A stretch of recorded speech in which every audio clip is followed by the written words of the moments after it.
உரையை தொடங்குகின்றேன். யாதும் ஊரே யாவரும் கேளீர், கனியை பூங்கொன்ற நாளின் கனிவு முதலாளி வர்க்கம் நடுநடுங்கட்டும், உலக தொழிலாளர்களே ஒன்று சேருங்கள். மார்க்ஸ் ஏங்கல்ஸின் புரட்சி கோட்பாடு. ஆகா இதை எழுந்தது யுக புரட்சி, பாரதியின் பாராட்டு. இவைகள் புரட்டி எழுந்தது இந்திய இளைஞர்கள். மாவீரன் சிங்காரவீரன் தலைமையில் மாட்சிமையான கொள்கை வழங்கப்பட்டது. அன்று தொடங்கி இன்று வரை நூற்றாண்டு இரண்டோம். எத்தனை சிறைவாசம், எவ்வளவு தண்டனைகள், எத்தனை துப்பாக்கி சூடு, எத்தனை உயிர் தியாகம். அந்த தியாகிகளுக்கு முதலில் கூறிடுவோம் வீர வணக்கம். கூலி உயர்வுக்கு மட்டுமல்ல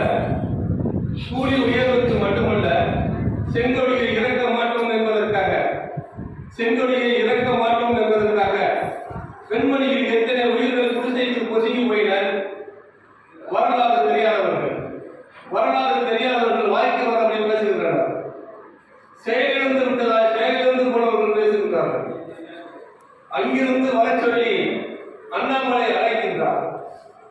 அங்கிருந்து வர சொல்லி அண்ணாமலை அழைக்கின்றார். சாதி மதத்தை வைத்து சாதித்து விட்டதாக நினைக்கும் உங்களுக்கு அருகதை உண்டா அறிவுரை சொல்ல? ஊழல்வாதிகளுக்கு பேர் பேசி அரசியல் நாடகம் நடத்தும் நீங்கள் யார் ஆரம்பத்தை சொல்ல? எதிர்கட்சிகள் ஆளும் மாநிலங்களை எதிர்கட்சிகளாக பார்க்கும் உங்கள் நடவடிக்கை சரியா? யானை புத்தப்புறம் போல தானும் முன்ன உலகம் பெருமை என்கிறது புறநானூறு. வரிமேல் வரி விதித்து வாரிசு முதலாளிகளுக்கு வழங்கிடும் வன்மம் சரியா? பற்றி எரியும் மணிப்பூரை பற்றி நீங்கள் கவலைப்பட்டதுண்டா? விவசாயிகளுக்கும் தொழிலாளிகளுக்கும் எதிரான சட்டங்கள் ஏற்றி அவர்களை நசுக்க பார்க்கிறீர்களே. ஒரே நாடு, ஒரே தேர்தல், ஒரே தலைமை கனவு பறிபோனதே. ஓரணியில்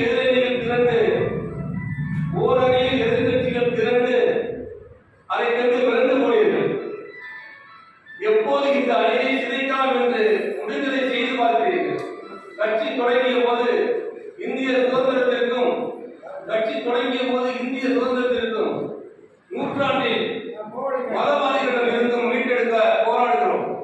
போராட்டமே வாழ்க்கையானது. 2 முறை தடை செய்யப்பட்டு இன்னத்தில் பலம் என்றாலும் நிலைத்து நிற்பது நாம் தானே. எத்தனை கட்சிகள் தொடங்கப்பட்டு ஆட்சிக்கு வந்தார்கள். இருக்கும் இடம் தெரியாமல் மறைந்து போனார்கள் தானே. கொள்கை ஒன்றைய அடித்தளமாய் தனி மனித கோட்பாட்டுக்கு எதிராய் தெளிந்து உயர்ந்து நிற்கிறது நாம் தானே. இப்போதுதான் நமக்கு எப்போதும் இல்லாத நெருக்கடி.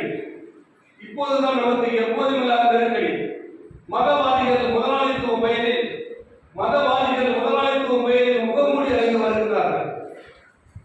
இரண்டுமே நமக்கு எதிரிகள் தான். மதம் என்னும் அணி மூலம் மனிதனை இழந்து கோமாதாவை காப்பதாய் மனிதர்களை கொள்கிறார்கள். சகித்துக் கொள்ள முடியாத சனாதாரம் நடக்கிறது.